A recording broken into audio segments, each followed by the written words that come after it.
Assalamu alaikum dear students.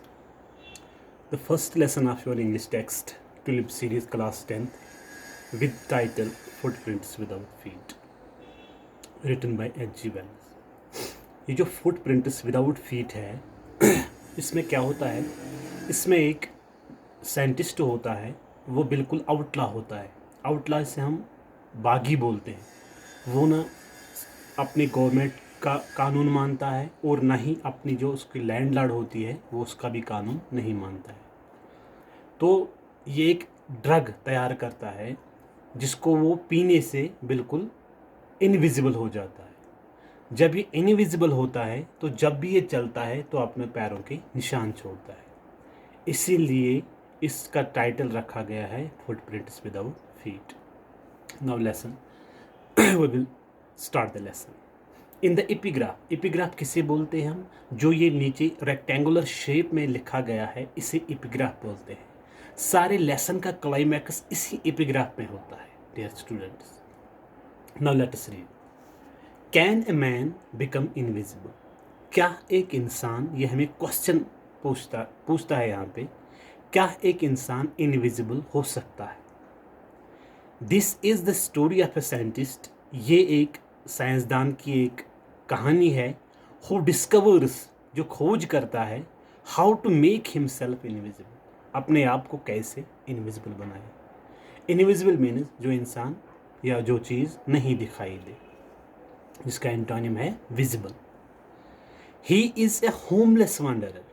जो ये साइंसदान होता है, जो साइंटिस्ट होता है, इसमें वो होमलेस होता है, उसका घर बार नहीं होता है। वंडरर, वो भटकने वाला होता है। विदाउट क्लोथ्स, उसके पास कपड़े भी नहीं होते हैं। एंड विदाउट मनी, उसके पास पैसे भी नहीं होते। Does he work in his laboratory? क्या उसे अपनी लेबॉर्ट्री में काम करना चाहिए? और डज ही वंडर, क्या उसे भटकना चाहिए अबाउट द कंट्री साइड, गाँव में? Read the story and find out the curious episodes. ये दलील हम पढ़ेंगे और हम इसमें देखेंगे find out the curious means अजीब, अनोखे, एपिसोड्स किस्से। इस दलील में हम ये पढ़ेंगे, स्टोरी में हम ये पढ़ेंगे उसने कौन से अजीब व गरीब किस्से किए हैं that occur in the story, जो इस स्टोरी में दिए गए हैं। Now let us read. The two boys started in surprise. दो बच्चे थे। The two boys started in surprise at fresh muddy imprints of a pair of bare feet. दो बच्चे थे, वो बिल्कुल हैरान होते हैं जब वो देखते हैं पैरों के निशान, पर इंसान उन्हें नजर नहीं आता है। What was barefooted man doing on the steps of a house? ये barefooted man जो है, ये सीढ़ियों पे क्या करता था? इसने अपने पैरों के निशान छोड़े हैं, वो यहाँ क्या करता था। मतलब अगर हमारे घर में हमारी बहनों ने या हमारी माँ ने कॉरिडोर अच्छे से ठीक किया हो, तो जब हम ऐसे आते हैं, बेयर फुटेड आते हैं, तो हम निशान छोड़ते हैं, तो वो यही बताती है कि किसके पैर हैं, मैंने अभी इसको साफ किया था, ये अपने निशान किसने डाले। In the middle of the London की बीचों बीच। And where was the man? Footprints है तो इंसान कहाँ है?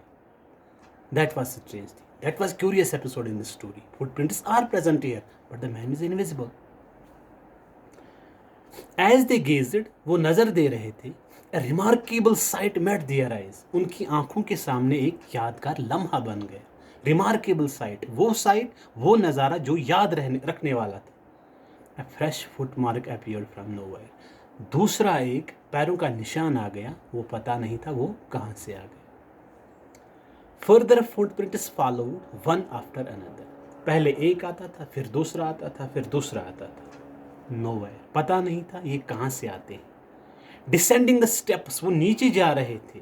And progressing down the street, कहाँ तक? गली तक वो नीचे जा रहे थे।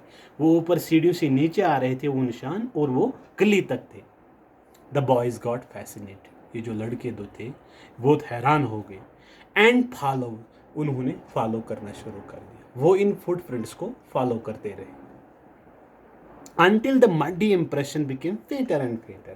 जो ये muddy impression था, जिसके ये निशान थे, अपने पैरों के निशान थे, उनमें कीचड़ थी, तो अभी धीरे धीरे फेंट होने लगी। मतलब यहाँ ज़्यादा कीचड़ उन्होंने डाली, यहाँ कम, यहाँ कम कम कम कम और कम। मैं बताता हूँ आपको फेंट किसे बोलते हैं। अगर हमें गाड़ी की आवाज़ सुनाई देती है तो हम कान लगा के देखते हैं, है कि नहीं?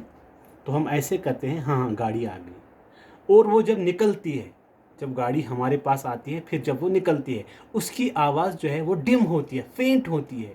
पहले ज़्यादा, फिर कम, फिर कम, फिर कम, और फिर कुछ भी नहीं। इसी तरह जो फुटप्रिंट्स थे ये फेंट हो रहे थे। पहले ज़्यादा मर्डी थे, उसके बाद थोड़ा मर्डी थे, फिर थोड़ा, और लास्ट में बिल्कुल भी गायब। And at last disappeared all together. और ये आखिरकार दोनों जो पैरों के निशान थे बिल्कुल गायब हो गए। The explanation of the mystery was really simple. जो ये राज की बात थी ये बहुत आसान थी। इसकी एक्सप्लेनेशन करना, इसकी वजाहत करना ये आसान था। The bewildered boys, bewildered means हैरान कुन लड़के। ये जो हैरान कुन लड़के थे, had been following a scientist, वो एक साइंसदान को फॉलो कर रहे थे, उसको चेज कर रहे थे। वो हु हैड जस्ट डिस्कवर्ड, जिसने अभी खोज किया था, क्या? How to make the human body transparent. एक ह्यूमन बॉडी कैसे ट्रांसपेरेंट बनाई जाए। एक रेयर ड्रग के साथ अगर वो पिएगा इंसान की बॉडी ट्रांसपेरेंट हो जाएगी। जब इंसान ट्रांसपेरेंट हो जाएगा, obviously he will be invisible. Dear students, Griffith, इस साइंटिस्ट का नाम था Griffith. The scientist had carried out experiment after experiment. उसने बहुत से एक्सपेरिमेंट किए थे, पहले एक, फिर बाद में दूसरा, फिर बाद में दूसरा, experiment after experiment, to prove, ये साबित करने के लिए, that the human body could became invisible. इंसान की जो अपना फिजिक है, इंसान की जो शक्ल सूरत है, वो ट्रांसपेरेंट बनाए, वो इनविजिबल बनाई जा सकती है। कैसे? फाइनली ही स्वेलोड, उसने निगलाया, उसने निगलना शुरू किया सर्टन रेयर ड्रग्स, कुछ नायाब ड्रग्स, दवाई, and his body became as transparent as a sheet of glass. तो उसकी बॉडी ऐसी ट्रांसपेरेंट हो गई जैसा एक शीट ऑफ गिलास होता है। मतलब गिलास शीट जो होता है, हमारी नज़र उसके आर पार होती है। Though it also remained as solid as glass, वो बिल्कुल ऐसा रहा, ऐसा सॉलिड रहा जैसा गिलास होता है, बट इनविजिबल था। क्यों था invisible? Because he was transparent but was solid. Brilliant scientist दो ग्रिफिन वॉज, बेशक जो ग्रिफिन था ही वॉज ब्रिलियंट, क्योंकि उसने डिस्कवर किया था a rare drug, when the rare drug will be swallowed a body can be transparent, invisible. Griffin was rather a lawless person. वो lawless person था, वो किसी का नहीं मानता था। His landlord, जो इसकी मालिकन थी, जो इसकी मालिका थी, मतलब जिसे हम बोलते हैं लैंडलॉर्ड, disliked him, वो उसे पसंद नहीं करता था। And tried to eject him, वो उसे घर से दूर भगाना चाहता था, वो उसे घर से निकालना चाहता था। In a revenge में इसके बदले क्या किया? Griffin set fire to the house, Griffin ने अपने लैंडलॉर्ड के मकान को आग लगा दी, क्योंकि उसे पता था जो मेरी लैंडलॉर्ड है वो मुझे पसंद बिल्कुल नहीं करती थी। She wanted to eject me from here, वो मुझे यहाँ से निकालना चाहती थी। तो इन रिवेंज, बदले में इसने ये कर दिया, उसने इसके मकान को आग लगा दी, फूंक दिया।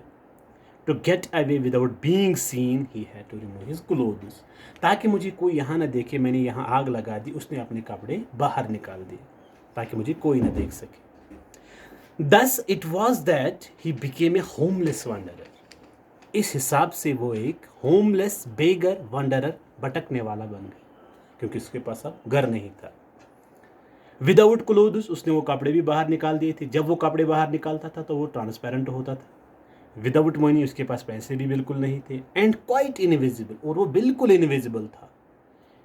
Until he happened to step, तब जब तक इसने अपने कदम इन सम मड, इसके कदम एक कीचड़ में गिर गई, and left footprints as he walk, और वो पैरों के निशान छोड़ता था जब वो चलता था। इसीलिए मडी इम्प्रेशन जो थे, इसीलिए वो कीचड़दार अपने फुटप्रिंट्स डालता था।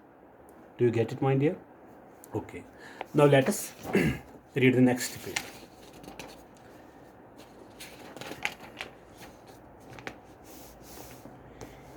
He escaped easily enough from the boys. वो उन लड़कों के सामने जो उसे फॉलो कर रहे थे अच्छी तरह चल गया. Who followed his footprints? जो दो लड़के उसके फुटप्रिंट्स फॉलो कर रहे थे उनके सामने बिल्कुल अच्छी तरह से भाग गया. इन लंदन में. But his adventures by no means over. जो इसने अजीब गरीब कारनामे किए, एडवेंचर जो था वो अभी ख़त्म नहीं हुए.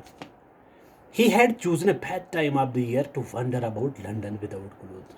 बदकिस्मती की बात ये थी, उसने वो मौसम चूज़ किया था विदाउट क्लोथ्स जो लंदन में बहुत शदीद सख्त ठंड थी. उस टाइम लंदन में बहुत ठंड थी, विंटर चल रहा था. उसने अपने लैंडलॉर्ड का मकान जला दिया और अपने कपड़े बाहर निकाल दिए. ये बदकिस्मती थी, इस मौसम में उसने अपने कपड़े बाहर निकाल दिए और वो भटक गए. It was mid winter. Mid winter means हम इसे कश्मीरी में बोलते हैं Chillai Kalan, which starts from 21st December. A harshness of winter seems to us at that time. Chilly gusts of wind. The air was bitterly cold. जो हवा थी बिल्कुल ठंड थी, जिसे हम बोलते हैं कड़ाके की ठंड थी. And he could not do without clothes. वो कपड़ों के बिना नहीं रह पा सकता था, कुछ भी नहीं कर सकता था वो कपड़ों के बिना. Instead of walking about the streets, ताकि वो गलियों में चल सके, उसने क्या किया, इसके बजाय ही डिसाइडेड टू स्लिप. उसने यही किया decided to slip into a big London store for war. वो लंदन के एक स्टोर में चला गया, छलांग मारी उसने, वहाँ चला गया. किसके लिए? फॉर वार्मथ, ताकि अपने आप को वो गर्व महसूस कर सके. वो वहाँ कुछ ऐसा मिल जाए ताकि वो अपने आप को गर्मी दे सके. कल हम इंशाल्लाह इससे आगे पढ़ेंगे. फी अमान.